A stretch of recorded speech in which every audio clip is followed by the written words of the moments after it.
Ouais, les gars, voilà, petite vidéo, parce qu'en fait, je voulais donner un autre exemple par rapport aux plateformes les travailleurs de plateforme, que ce soit du VTC ou de livreurs, mais là, je vais parler surtout des livreurs en règle générale.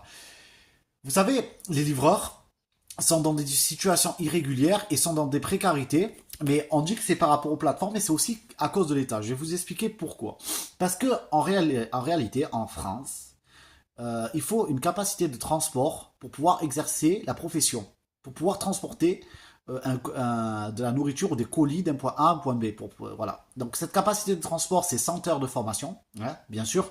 Il faut avoir un bac plus 2 pour comprendre les questions et les réponses. Ça fait depuis 2015 ou 2016 que les plateformes existent, que l'État ne bouge pas son petit doigt pour essayer d'intégrer une formation qualifiante avec pour les travailleurs de plateformes indépendants qui laissent les choses en suspens et qui créent une précarité en plus de la précarité dans laquelle ils sont déjà.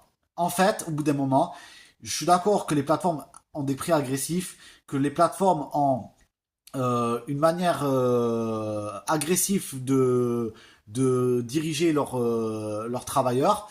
Mais au bout d'un moment, l'État aussi a sa part de responsabilité, dans le sens où, en fait, ils laissent traîner les choses, ne font aucune mesure, et le seul truc qu'ils veulent faire, en fait, c'est une présomption de salariat parce que ça les arrange, parce qu'au moins, ils pourront récolter plus de cotisations sociales et pourront encadrer leurs cotisations, ce qu'on leur reverse mieux. Mais en vérité, est-ce que c'est possible, s'il vous plaît, de donner, comment dire, une vraie qualification à ces gens-là? Parce qu'il y a des gens qui travaillent depuis des années avec ces plateformes et qui sont dans la précarité parce qu'en fait, les prix qu'appliquent les plateformes sont des prix pour être en véhicule thermique.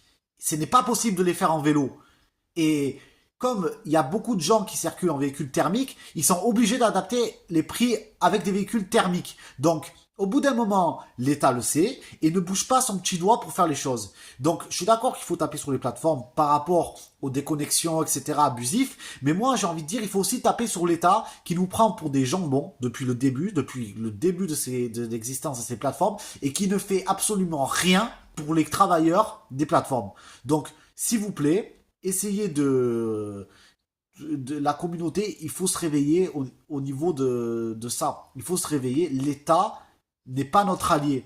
L'État sont encore pires que les plateformes numériques qui nous emploient. Voilà, sur ce, passez une bonne journée.